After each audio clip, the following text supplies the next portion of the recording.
In this video, we will try to learn about Liskov substitution. This is our third solid principle, and I think this is something which we have all heard, but we feel कि ये थोड़ा अजीब है और इसके बारे में हमको ज़्यादा पता नहीं है. But don't worry, it's I will say one of the important but also one of the easiest principle to follow. So let's just first see the definition.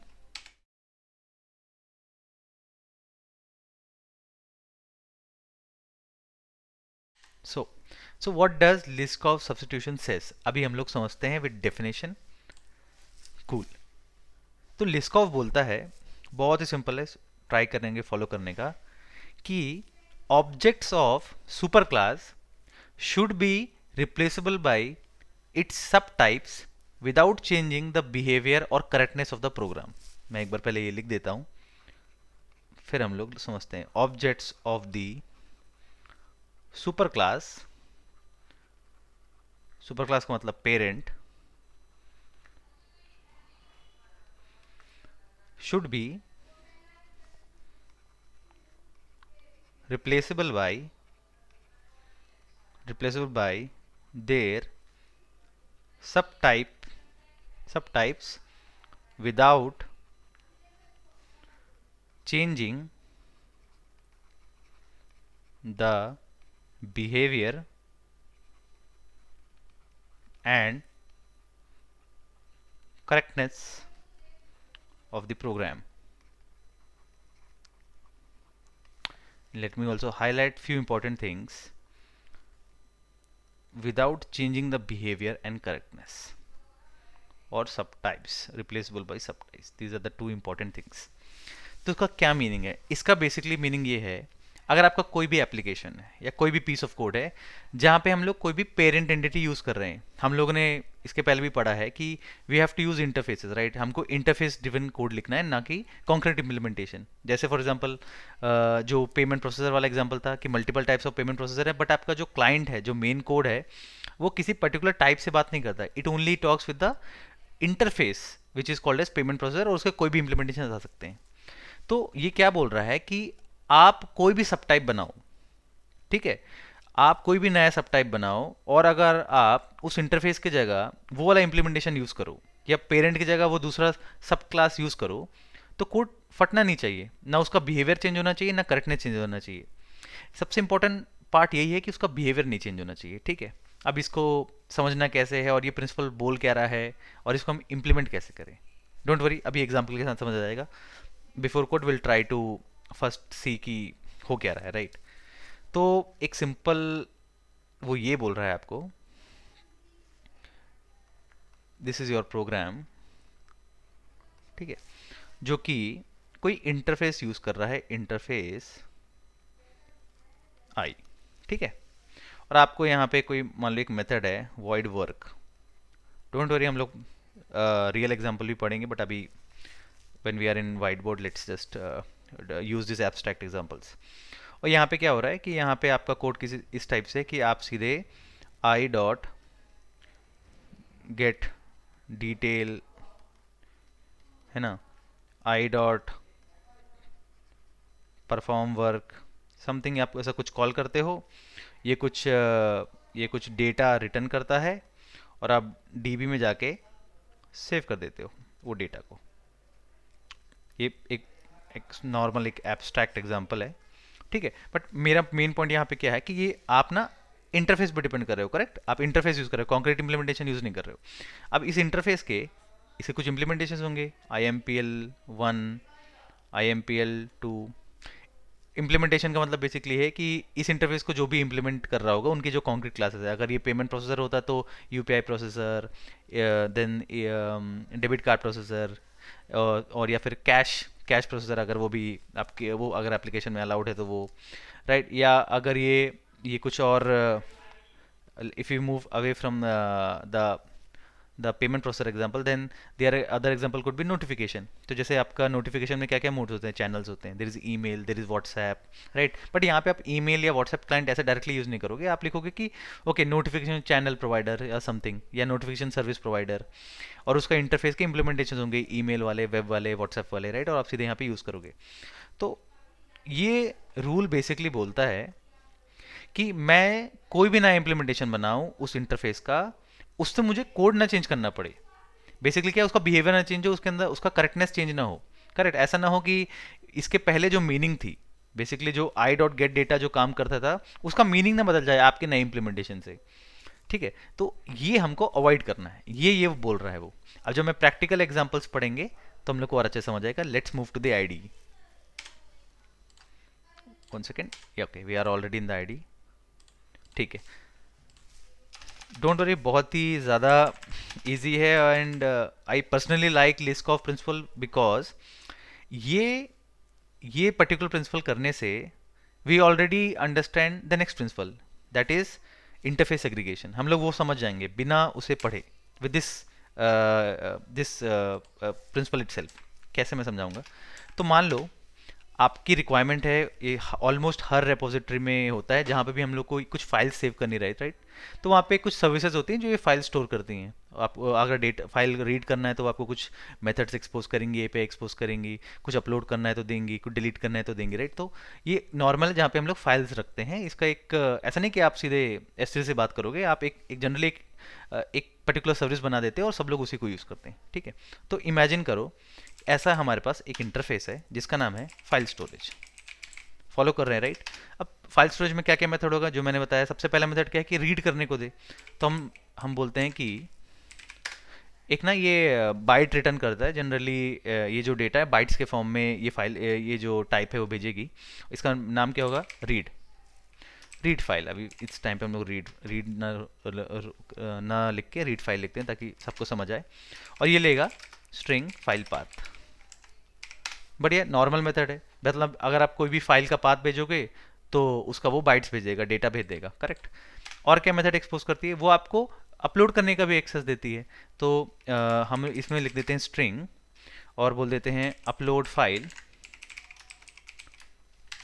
और वो यहाँ पे ले लेगा डेटा, राइट? तो डेटा हम लोग क्या करते हैं, हम लोग इसको ना बाइट देते हैं, फाइल डेटा।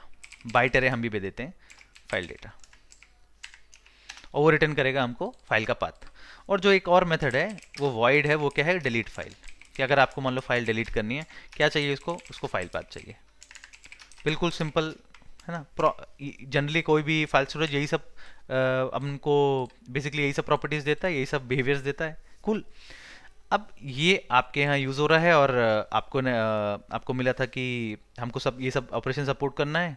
तो हम लोगों ने क्या किया, हम लोगों ने S3 से इंटीग्रेट किया और S3 यूज़ करके एक इम्प्लीमेंटेशन बना दिया। और ठीक है, तो हम लोग क्या करेंगे, हम उसको इम्प्लीमेंट कर लेते हैं सिंपल तरीके से। इसका बेसिकली इम्प्लीमेंटेशन देना है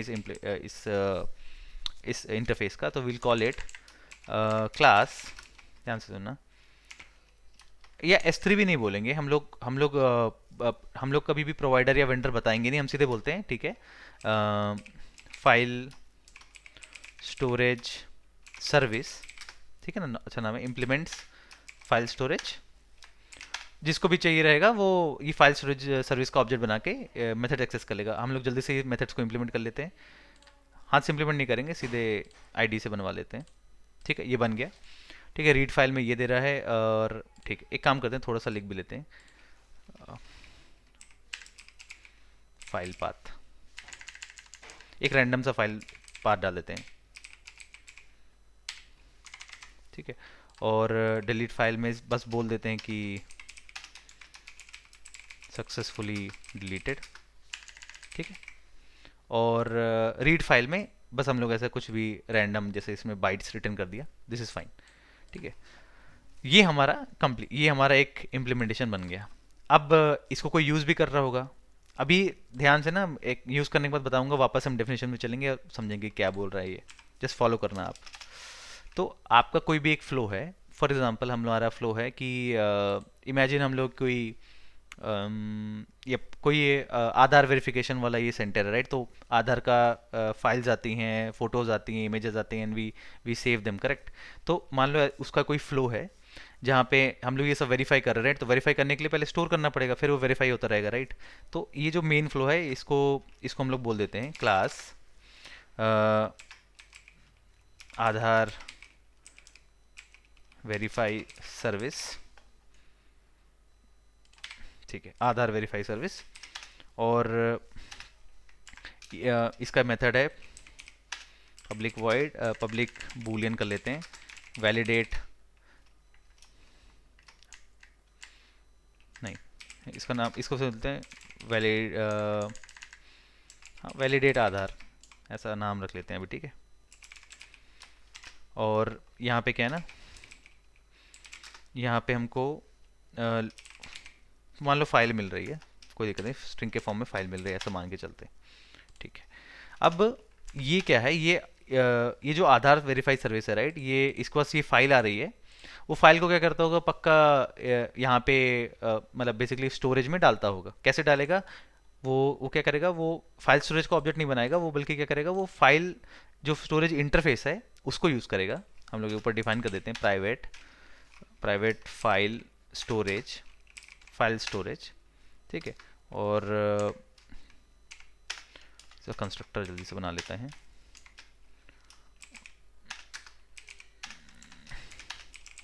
this dot file storage is equal to file storage, ठीक है। बेसिकली ये फाइल स्टोरेज को यूज़ करेगा। कौन सा इंप्लीमेंटेशन हमको नहीं पता, क्योंकि हम लोग जो कोड है वो इंटरफेस के लिए हमेशा लिखते हैं राइट। अगर कॉन्क्रीट के लिए लिखेंगे तो फिर वो एक्सटेंसिबल नहीं रहता, ठीक है। तो बस क्या करना है, सबसे वैलिडेट करने के पहले क्या करेंगे, हम सेव करेंगे, या मैं बोल दूँ कि upload to file storage and then perform सम,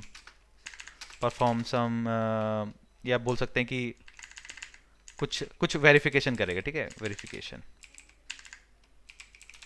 ठीक है। वेरिफिकेशन अब कैसे करेगा, फाइल को अपलोड, वो ऐसे कर लेगा कि it will just say this dot file storage dot upload file, और क्या करेगा, इस जो फाइल का डेटा है इसको भेज देगा। तो क्या है ये, यहाँ पे लिख देते हैं फाइल हमारे पास स्ट्रिंग है, हमको बाइट्स चाहिए तो गेट बाइट्स, खत्म, डन। ये फाइल अपलोड हो गई। और क्या अपलोड करने में हम लोग को कुछ मिल रहा था, हम लोग को एक स्ट्रिंग मिल रही थी राइट, तो उसको ले लेते हैं स्ट्रिंग फाइल पाथ, ठीक है। और ये जो है हम लोग अब डीबी में सेव कर दे रहे हैं, dB save the file path and other details, ठीक है। इस टाइप से कुछ कोड है, यहाँ पे वो वेरिफिकेशन करेगा। बट मेन चीज़ क्या है कि आप ना फाइल स्टोरेज को ऐसे यूज़ कर रहे हो, अपलोड फाइल ऐसा कॉल कर दे रहे हो, ठीक है। और मे बी उसके बाद वो फिर से वेरिफिकेशन जब हर चीज़ हो जाए तो क्या होता है कि जनरली ये सब जो डेटा होता है वो पीआई डेटा कहलाता है। आप आधार वगैरह ये सब ना डायरेक्ट स्टोर नहीं कर सकते, और अगर स्टोर भी करना है तो बहुत दिनों तक नहीं कर सकते। There is also a date कि उसके बाद आपको डिलीट करना पड़ेगा समथिंग। सो अज्यूम करो कि after some time it also does removal, ये ना फाइल को डिलीट भी करता है। कैसे करेगा, this dot file storage dot delete file, और इसमें क्या भेज देंगे, फाइल पाथ। तो ऐसा समझो कि वो पहले अपलोड करता है, वेरिफिकेशन करता है, फिर डिलीट कर देता है। तो ये आपका क्लाइंट कोड है आधार वेरीफाई सर्विस, जो कि फाइल स्टोरेज इंटरफेस को यूज करती थी, और क्या करती है, वो उसका कुछ यूसेज कर रही है।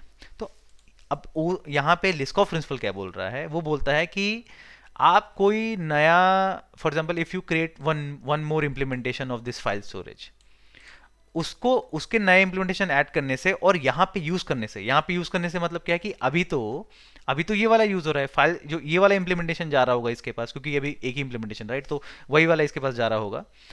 या हम लोग उसका मतलब डेमो भी कर ही सकते हैं डायरेक्ट, रुको वो भी दिखा देता हूँ कैसे हो रहा है, ठीक है। तो क्या हम करते हैं, वो इम्प्लीमेंटेशन वाले का पहले ऑब्जेक्ट बना लेते हैं, किसका, ये वाले फाइल स्टोरेज सर्विस का, file storage service equal to new file storage service, हमने ये ऑब्जेक्ट बनाया। उसके बाद आपकी सर्विस का नाम क्या था, आधार वेरीफाई सर्विस राइट। तो Aadhaar verify service is equal to new Aadhaar verify service. इसको क्या चाहिए, इसको फाइल स्टोरेज का ऑब्जेक्ट चाहिए राइट। देखो ना इसके कंस्ट्रक्टर में इट रिक्वायर्स, क्योंकि ये इस जो आपका इंस्टांस वेरिएबल है, इसको तो कुछ ऑब्जेक्ट चाहिए राइट, ताकि उसको असाइन कर पाए। तो हमारे पास तो एक ही इंप्लीमेंटेशन है, क्या कौन सा इंप्लीमेंटेशन है, ये वाला फाइल स्टोरेज वाला। तो इसको हम लोग भेज देते हैं फाइल स्टोरेज सर्विस, बढ़िया। अब इसके बाद क्या कर सकते हो, आप इसको यूज़ कर सकते हो। तो आधार वेरीफाई डॉट वैलिडेट आधार, और मान लो हमारा आधार डेटा ये है, आधार डेटा क्या है, सम रैंडम डेटा, ठीक है। और हमने ये भेज दिया, ठीक है। ये इसमें कुछ प्रॉब्लम है क्या, एग्जीक्यूट कर लेते हैं, देख लेते हैं क्या होता है। ये चलना चाहिए, कुछ भी ब्रेक नहीं होना चाहिए, ठीक है। देखो बढ़िया, सक्सेसफुली डिलीटेड आ रहा है। एक काम करते हैं, एक थोड़ा सा और स्टेटमेंट डालते हैं। जब भी अपलोड हो जाए राइट, तो हम लोग प्रिंट कर लेते हैं अपलोड सक्सेसफुली, हाँ, और अब फिर से चलाते हैं। ठीक है, तो अपलोड सक्सेसफुली और सक्सेसफुली डिलीटेड, बढ़िया चल रहा है, कोई दिक्कत नहीं। तो ये बोल रहा है कि अगर आप इस पेरेंट क्लास को, फाइल स्टोरेज क्या है, ये पेरेंट है या सुपर क्लास है, क्यों? क्योंकि ये इंटरफेस है और ये उसका एक इम्प्लीमेंटेशन है, ये उसका सब टाइप है। तो वो क्या बोलता है, अगर आप पेरेंट इंटरफेस में इसका कोई भी सब टाइप यूज कर लें, इससे आपका जो क्लाइंट का कोड है उसका करेक्टनेस और उसका बिहेवियर चेंज नहीं होना चाहिए। बिहेवियर भी नहीं चेंज होना चाहिए, मतलब आधार आपका हो जाए, वैलिडेट हो जाए, अपलोड हो जाए, डिलीट हो जाए, और उसका करेक्टनेस भी चेंज ना हो, मतलब आपको कुछ चेंजेस ना करना पड़े, कुछ फटे ना उससे, ठीक है। तो देख के लग रहा है कि नहीं, ऐसा तो कुछ नहीं होगा। मान लो बाद में कुछ मतलब ऐसा देख के लग रहा है राइट कि ऐसा कुछ होगा नहीं, सब बढ़िया है। तो ये आपका जो लिस्कॉफ प्रिंसिपल है वो यही बोलता है कि अगर आप कोई नया टाइप लाओगे, इससे ये फटना नहीं चाहिए। अब मैं आपको एक कोड लिख के बताता हूँ इसी में, जिससे आप देखोगे कि नहीं ये तो वायलेट हो रहा है और इसमें प्रॉब्लम है। ये अपने को जो लग रहा है कि बिल्कुल करेक्ट है, इसमें कोई प्रॉब्लम नहीं है, there is an actually issue. और वो इशू कैसे पता चला हमको, लिस्कॉफ के कारण, मैं आपको दिखाता हूँ। मान लो आफ्टर सम टाइम, ये हम लोग अभी वही एग्जांपल ले चुके चल रहे हैं, ठीक है, आधार वेरीफाई वाला। तो कि इन जनरली इन सब चीज़ों का ऑडिट होता है, तो सर ऑडिटर्स आते हैं, वो बोलते हैं कि यार आप हमको ये सब चीज़ें ऑडिट करनी है, तो आप हमारे लिए एक पोर्टल बनाइए, और हमको आप पोर्टल बनाइए ताकि हम देखें कि आपके पिछले 1 साल में क्या क्या डेटा आया और आपने उसको कैसे मेंटेन किया, ये सब चीज़ें। तो इसका लीगल रिक्वायरमेंट क्या रहता है कि जब भी हम लोग ये ऑडिटर्स को ये सब देते हैं राइट, इन सब चीज़ों का एक्सेस देते हैं, तो we only want them to read the files. हम उन लोग उनको डिलीट और मॉडिफाई करने नहीं देंगे। ये लीगल रिक्वायरमेंट है, पर्सनल चॉइस नहीं है। मतलब क्या, सिर्फ फाइल रीड कर सकते हैं वो लोग देखने के लिए, लेकिन वो लोग मॉडिफाई एडिट नहीं करते। अगर वो एडिट करते हैं, वो बोल देंगे कि देखो आप लोगों ने ये कंप्लायंस यहाँ पे ब्रेक हुआ है, यहाँ पे फॉलो नहीं हुआ है, एडहियर नहीं किया है, करेक्ट। तो ये कैसे करेंगे? तो हम लोगों ने बोला कि ठीक है, अगर ऐसा है तो हम एक इम्प्लीमेंटेशन बना देंगे भाई, जहाँ पे सिर्फ हम लोग क्या है, रीड फाइल का एक्सेस देंगे, रीड फाइल बस अलाउ करेंगे, बाकी नहीं करेंगे। ठीक है, बना देते हैं आप लोग। तो अब देखना है, यहाँ पे मैं बना रहा हूँ class read only file storage service. किसको इंप्लीमेंट कर रही है? फाइल स्टोरेज को। भाई यही तो कर रहे थे ना, कोई भी नया इंप्लीमेंटेशन आता है हम लोग पेरेंट वाले को इंप्लीमेंट करा देते हैं। लेकिन यहाँ पे रिक्वायरमेंट क्या था? हमारा रिक्वायरमेंट ये था कि हम रीड तो करने देंगे, ये सही है, ठीक है, यहाँ पे लिख भी देता हूँ, सक्सेसफुली रेड द फाइल, ऐसा एक प्रिंट स्टेटमेंट डाल देते हैं, ठीक है। लेकिन क्या अपलोड फाइल हमको अलाउ करना है? नहीं करना है। तो हम लोग क्या कर देंगे, यहाँ पे हम लोग कर देंगे throw new unsupported operation, upload not allowed. सही है ना, हमको अलाउ थोड़ा करना है। सिमिलरली डिलीट फाइल हमको करना है कि नहीं, वो उनको डिलीट करने को भी नहीं देना है। डाल देते हैं throw new unsupported exception, delete not allowed. इससे क्या हो गया, हम लोग अब ये वाला जो इंटरफेस है वो ऑडिटर वाली सर्विस में यूज कर लेंगे, इससे काम हमारा चल जाएगा, बिल्कुल बिल्कुल चल जाएगा, क्योंकि अगर वो अपलोड करने को ट्राई करेंगे तो एरर आएगा। लेकिन जैसे ही आपने ये किया, आपका जो लिस्कॉफ प्रिंसिपल है वो वायलेट हो गया। क्यों? अगर आप वापस if you go to the definition,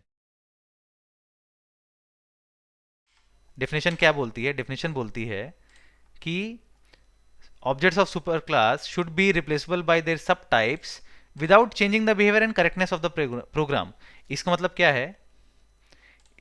इसका मतलब ये है कि यहाँ पे जो आपका ये जो पहला वाला आधार वेरीफाई सर्विस है, आपका ऑडिटर वाला सर्विस तो सही है, वो तो चल जाएगा, लेकिन यहाँ पे वो रूल वायलेट हो गया। क्यों? क्योंकि अगर अब मैं इस फाइल स्टोरेज में मैं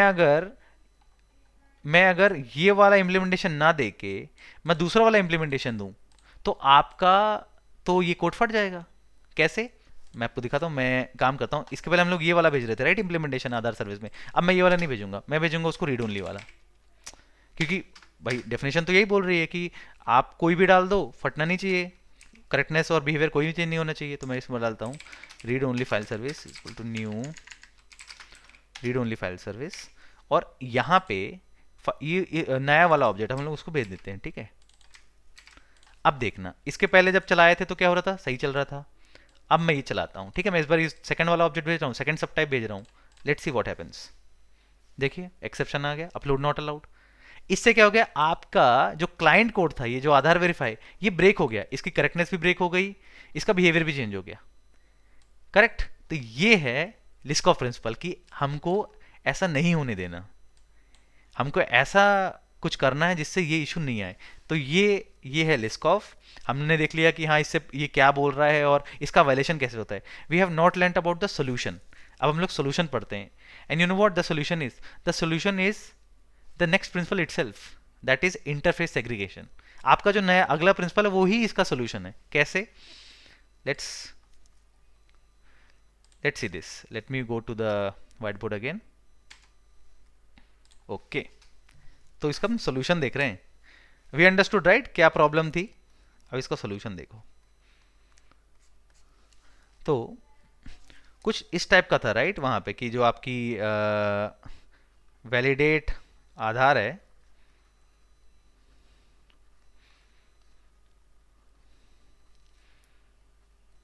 वो कुछ इस टाइप से था कि ना आप यहाँ पे फाइल स्टोरेज डॉट अपलोड लिख रहे थे, और फिर नीचे file storage dot dot delete लिख रहे थे, और उस क्लास में आधार सर्विस में आप यहाँ पे क्या इंटरफेस यूज कर रहे थे, आप लोग सीधे एक इंटरफेस यूज कर रहे थे जिसका नाम था file storage, correct. File storage, तो फाइल स्टोरेज, और यही यहाँ पे यूज हो रहा है। इसका सोल्यूशन सिंपल है। और हाँ, जो फाइल स्टोरेज है वो कैसा दिख रहा था, सॉरी ये भी बताना पड़ेगा यहाँ पे, फाइल स्टोरेज हमारा कैसा दिख रहा था, उसमें था रीड, उसमें था अपलोड, उसमें था डिलीट, यही 3 मेथड थे। यही गलती हो गई हमारी, हम लोगों ने बेसिकली थोड़ा ज़्यादा बड़ा फाइल स्टोरेज बना दिया। ज़रूरी नहीं है कि हर फाइल स्टोरेज ये 3 ऑपरेशंस दे पाए, बट हम लोगों को क्या करें, हम लोगों ने एक बेसिकली गॉड क्लास बना दी। हम लोगों ने इसको, हमने क्या बना दिया, फैट इंटरफेस। हमको फैट इंटरफेस नहीं बनाना है, हमको क्या बनाना है, हमको छोटे छोटे इंटरफेस बनाने हैं। बेसिकली क्या करना है, फैट इंटरफेस से प्रॉब्लम क्या है, फैट इंटरफेस से प्रॉब्लम यह है कि जो भी क्लास इंप्लीमेंट करेगी उसको भाई तीनों के इंप्लीमेंटेशन देने पड़ेंगे, भले इंप्लीमेंटेशन का सेंस नहीं बने। जैसे हमारा जो रीड ओनली फाइल स्टोरेज था, वो क्या लिख रहा था अपलोड करने के टाइम पे, कैन नॉट अपलोड। ये कोई इंप्लीमेंटेशन है? वो इसलिए उसको ऐसा लिखना पड़ रहा है क्योंकि इंटरफेस तो बोलता है कि नहीं नहीं, तो यू हैव टू इंप्लीमेंट, आपको कुछ ना कुछ तो लिखना पड़ेगा। तो फैट इंटरफेस से ये प्रॉब्लम है। तो आंसर क्या है, स्मॉलर इंटरफेस। इसी को कहते हैं इंटरफेस सेग्रीगेशन। मतलब इंटरफेस एग्रीगेशन का मतलब यह है कि भाई क्लाइंट को फोर्स मत करो, क्लाइंट को फोर्स मत करो हर मेथड इंप्लीमेंट करने के लिए। इसलिए क्या करो, क्लाइंट को स्मॉल इंटरफेस दो, या और इसका मतलब क्या है, give only those methods that are needed. आप ऐसा इंटरफेस मत दो जो उसको चाहिए ही नहीं है, उसको इंटरफेस में वही मेथड्स दो जो रिक्वायर्ड हैं। तो इसका सोल्यूशन क्या है हमारे ये फाइल स्टोरेज वाले का, इज टू हैव 2 इंटरफेसेस। क्या, कौन सा इंटरफेस, जो हमारा पहले था फाइल स्टोरेज, अब हम बताए उसको किस में मूव कर देंगे। बहुत ही लॉजिकल रहेगा आप लोग को। Will say writable file storage and read only file storage, बस खत्म। दोनों इंटरफेसेस हैं, ठीक है। राइटेबल वाले में क्या क्या, राइटेबल वाले में क्या क्या मेथड्स होंगे, राइटेबल वाले में होंगे अपलोड, डिलीट एंड इसके पास मतलब एक तरीका और भी है, आई टेल यू। हम लोग क्या करते हैं, रीड, हाँ एक, नहीं इसको 2 ही देते हैं और रीड ओनली में डाल देते हैं रीड को, उस वहां पे देने की जरूरत है, बस खत्म। इसके पास बाकी मेथड्स है ही नहीं। तो अब क्या होगा, अब आपका जो जो आधार वाला है, ठीक है, जो आधार वाला है वो ये वाला इम्प्लीमेंटेशन लेगा। किसका इम्प्लीमेंटेशन लेगा बताता हूँ, ठीक है। वो इम्प्लीमेंटेशन आपका ऐसा लेगा, हम लोग जो एक सर्विस बनाए थे ना, फाइल स्टोरेज सर्विस जो इंप्लीमेंट करी थी, अब पता क्या लिखेंगे, file storage service implements writable storage comma read only भी। क्यों? क्योंकि भाई उसको तो तीनों मेथड चाहिए ना, अपलोड, डिलीट और रीड भी तो चाहिए। तो इसमें क्या हो जाएगा कि उसको अब तीनों का इंप्लीमेंटेशन देना पड़ेगा, क्योंकि हमने लिख दिया दोनों को। और जो हम लोग ऑडिटर, जो हमारी सर्विस, जो ऑडिटर वालों के लिए जो रिक्वायरमेंट थी, राइट, वो क्या करेंगे, वो ये वाला इंटरफेस यूज नहीं करेंगे, फाइल स्टोरेज वाला या राइटेबल वाला, वो सिर्फ कौन सा यूज करेंगे, रीड ओनली वाला। तो उनके लिए क्या रहेगा, हमारा जो रीड ओनली, एक एक हम लोगों ने इंप्लीमेंटेशन रहा था ना, read only file provider service, file provider service implements read only, read only file storage, खत्म। अब इससे क्या हो जाएगा, इसके अंदर सिर्फ रीड मेथड होगा। इससे इससे क्या फिक्स हो गया, इससे अब आप, अगर मैं वापस कोड में जाऊं, तो अगर ऐसा होता, तो अभी क्या, अभी प्रॉब्लम क्या हो रही थी कि जो आपका फाइल स्टोरेज है वो फाइल स्टोरेज सर्विस जो है वो फाइल स्टोरेज इंटरफेस को इम्प्लीमेंट कर रहे थे, जिसमें तीनों मेथड थे, ठीक है। इससे यहाँ पे तो कोई प्रॉब्लम नहीं हो रही थी, लेकिन जैसे ही रीड ओनली फाइल स्टोरेज वाला आया, प्रॉब्लम हो गई। प्रॉब्लम क्यों थी, क्योंकि ये भी इंप्लीमेंट कर रहा है इसी पेरेंट इंटरफेस को। तो अब क्या हो जाएगा, फाइल स्टोरेज को ना इंप्लीमेंट करके वो किसको इंप्लीमेंट करेगा, interface read only file storage, और उसके अंदर सिर्फ एक मेथड है, क्या, रीड फाइल, खत्म। और एक ही मेथड है, राइट, रीड फाइल। और ये फाइल स्टोरेज की जगह यहाँ पे हम क्या लिख देंगे, व्हाट वी विल डू, इसको काट देंगे, will say it implements read only file storage. बाकी दो मेथड्स की जरूरत ही नहीं है, एरर भी नहीं आएगा, खत्म। अगर ऐसा किया तो देखो आपका आपका आधार वाला भी नहीं फटेगा। क्यों आधार वाला नहीं फटेगा, क्योंकि अब आप रीड ओनली वाला इसको भेज ही नहीं सकते। क्यों नहीं भेज सकते, क्योंकि देखो यहाँ पे एरर भी आ रहा है, क्योंकि उसको टाइप चाहिए फाइल स्टोरेज, ना कि read only file storage, correct. तो इसको इसको अलग करके वापस से हम लिख देते हैं फाइल स्टोरेज। ये है आपका लिस्ट ऑफ सब्सटीट्यूशन। आपने देखा कि कैसे लिस्ट ऑफ सब्सटीट्यूशन ब्रेक हो गया। क्यों ब्रेक हो गया, क्योंकि हम लोगों ने एक बड़ा इंटरफेस बनाया, फैट इंटरफेस बनाया, लेकिन जैसे हमने उसको तोड़ा तो हमारा रिस्क ऑफ सब्सटीट्यूशन कंप्लाइंट हो गया हमारा कोड। एंड इससे हम लोगों ने सेकंड जो अगला प्रिंसिपल है वो भी सीख लिया, क्या, कि हमको सिर्फ क्लाइंट के स्पेसिफिक छोटे छोटे इंटरफेसेस बनाने हैं, उनको हर एक मेथड इंप्लीमेंट करने की जरूरत नहीं है। ऐसा क्यों उनको चाहिए जो इनको यूज ही नहीं करना, क्योंकि उसके लिए, उसके कारण क्या होता है ना, आप यू गिव सम मतलब वेग बिहेवियर, राइट, जैसे कैन नॉट अपलोड, ये मेथड का बिहेवियर नहीं होना चाहिए, राइट। सो ये है। So this was all about list of substitution. Let's move to the next principle.